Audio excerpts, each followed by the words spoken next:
Thank you. Nevada's public lands are a source of pride and natural beauty, but they're also so much more. They're a source of economic strength for our outdoor industries, and they help support our communities and our state's economy. Each year, tens of thousands of visitors come to Nevada to see and experience our majestic public lands and our monuments firsthand. We must keep our state's public lands open and accessible for Nevadans, for visitors to our state, and for future generations. And that is why we are passionate about protecting and preserving our state's natural wonders. Public lands make up a big part of our state. In fact, over 80% of our land is managed by the federal government, and well over 60% of our land of Nevada, close to 48 million acres, is managed by the Bureau of Land Management. I stand here today before you because our nation's public lands are in danger, not just from the threat of climate change or from deadly wildfires, which are raging across our nation's western states as we speak, but also from an unconfirmed and unaccountable acting head of the Bureau of Land Management, Mr. William Perry Pendley, and it's well past time for him to go. Allow me to explain just how dangerous Mr. Pendley is for our public lands and for Nevada. In the past, Nevada has been able to strike a balance between the protection of our public lands and the need for development. That is how things should be. But Mr. Pendley does not respect this balance. When it comes to our public lands, Mr. Pendley has a long and documented history of working to destroy our national treasures.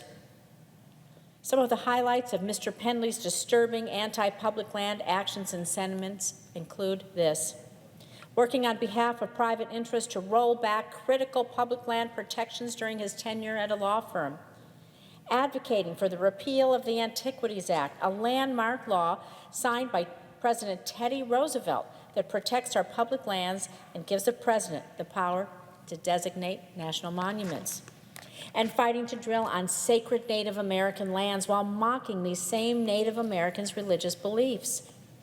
This is a man put in charge of one-third of our nation's public lands, who has referred to the National Environmental Policy Act, our nation's bedrock environmental law, as a terrible burden, who has written that the Founding Fathers intended all lands owned by the federal government to be sold, who has aggressively pushed oil and gas leasing on our public lands, and who views climate change as junk science. Mr. Pendley holds shocking and extremist views and has consistently worked to dismantle the very lands he is in charge of protecting. The administration knows just how bad Pendley is, which is why it has withdrawn his nomination to serve as director of the BLM. His nomination would never pass the Senate. However, it is unacceptable that Mr. Pendley continues to run the Bureau of Land Management as acting BLM director. This bureaucratic loophole allows Mr. Pendley to indefinitely serve as the de facto head of the BLM without a confirmation hearing before the American people, and in direct defiance of the Senate's constitutional responsibility to advise and consent to executive nominations. My office has heard from thousands of Nevadans about the importance of our public lands, or to raise their concerns about Mr. Pendley, and with good reason. As I said before, the Bureau of Land Management oversees 67% of Nevada. And if Mr. Pendley sells off our state's public lands, Nevadans will be the ones paying the price.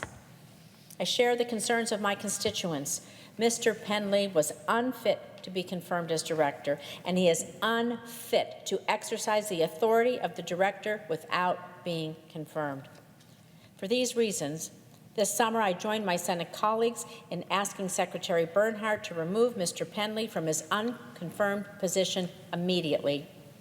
I stand here today to reiterate: Mr. Pendley must step down or be removed. I call on the President to nominate a qualified director through the standard confirmation process, one who understands the balance of conservation and development as respect for the job that they would hold, because Nevadans can't afford to find out if Mr. Pendley will put 2/3 of our state on the chopping block. I thank you, Mr. President, and I now yield the floor to my colleague from Colorado, Senator Michael Bennet.